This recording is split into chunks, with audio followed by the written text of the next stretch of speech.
What's up, everybody? This is Dr. Nick with Leverage Media, and today I want to talk to you about the different approaches that you can take when it comes to your content if you are in a big city versus a small town.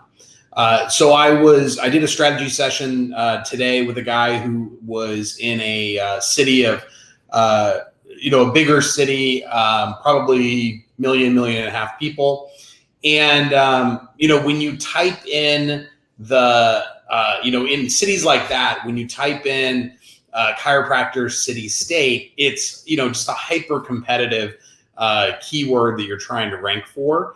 And for this guy, for example, he wanted to rank for sports chiropractor. And luckily his name had the city name in it, and it also had sports in it. And his primary GMV category was chiropractor, and then he also had a sports chiropractor page on his website. So all of those things kind of mixed in together allowed him to show up in the map pack, as well as show up. I think he was #1 in the organic rankings. So he was getting a decent amount of traffic from people that were looking for that specific thing, and he was in a big enough area to where there's enough people looking. So the guy is creating a lot of content. He is maybe not as focused as I would like it to be. So some of the advice that I gave him was to, instead of doing like longer form content, I really tried to get him to focus down into, bite-sized pieces of content like this video, where you can talk about a very specific thing. I'm a big fan of like the 3 to 5 minutes for the practice. For my Leverage Media content, I usually do like 5 to maybe 8 or 9 minutes is what I try to cut it off at.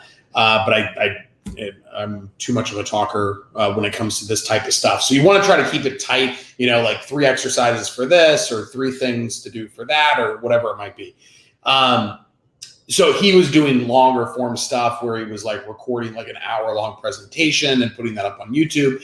And I told him, unfortunately, I doubt anybody's going to watch that. So keep it short, but also use the best practices when it comes to, creating the video, doing transcriptions, all that.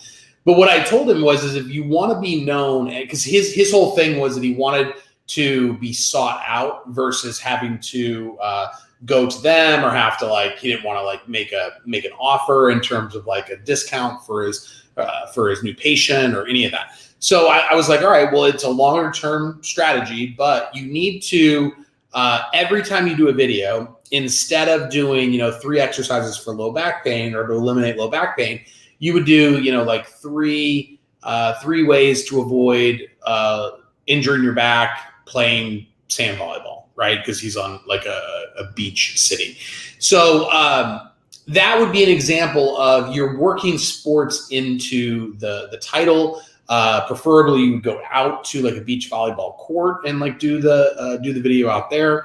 And that was just like something I came up with off the top of my head. But I'm like, if every single video that you created had something to do with sports, talked about a different type of athlete, different type of sport, and what are the things that really hamper these people? What is it they struggle with? What do they want to know? What are they trying to avoid? You stay focused in on athletes and sports, and eventually you will become known as the sports guy, especially if you kind of keep that radius tight around your practice to 2 or 3 miles. So that's in a big city. In a big city, you've really got to niche down and be known for something, because when you go too broad, you lose a lot of the impact that you would have. And in a city, there are so many different options that people are really looking for a specialization. We were in New York last weekend or the weekend before, and we walked past this hair salon, and the whole thing was about curly hair.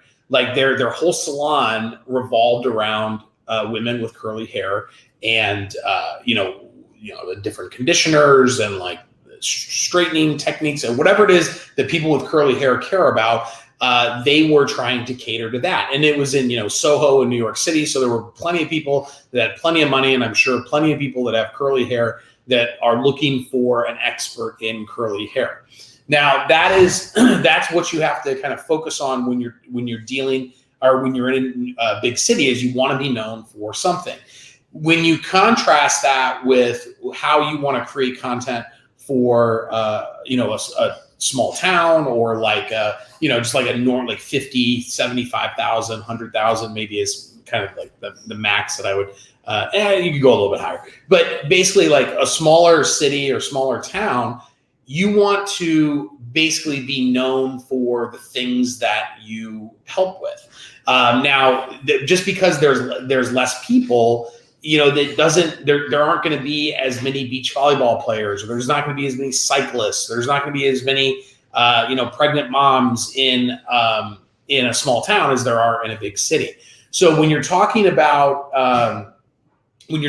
conditions, when you're talking about with types of patients, you're just basically niching down because you're talking to a specific subset. There's just less of them in these smaller population areas. But when you're talking about a condition, I wouldn't recommend doing, like 3 tips to avoid injuring your back playing beach volleyball, because there's not enough of them to really make that impact. So in a smaller town, you want to just talk straight to the 3 ways to eliminate, or 3 exercises to eliminate low back pain.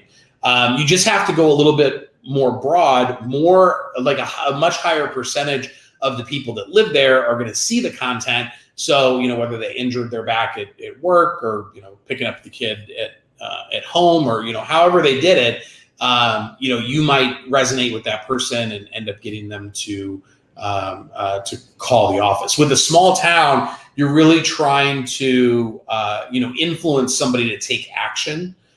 You want, 1 or 2 people to hopefully come into the office if you do like a great video that's really helpful.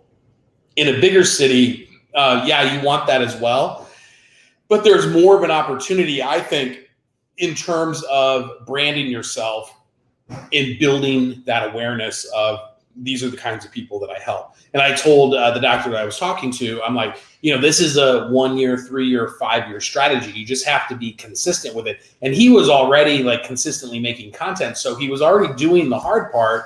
But I'm like, now you just need to focus, and you just need to become known as something, because right now no one is seeing your content, and it's not really making that much of a difference, because he was just doing everything organically. So we talked about a paid strategy as well, but it really all starts with the messaging and what that content needs to be about. So in a big city, make sure that you're niching down, you're really focusing in on something that you can become known for, be consistent with that. In a smaller town, you can be a little bit more broad. You can talk more about big picture health ideas. You can talk about conditions just kind of generally, versus having to be specific about like not only the condition, but also like the type of person that would be dealing with this condition. So hopefully that helps give some people a little bit of clarity on the type of content that you should be creating based on what type of place you live in. See you on the next one.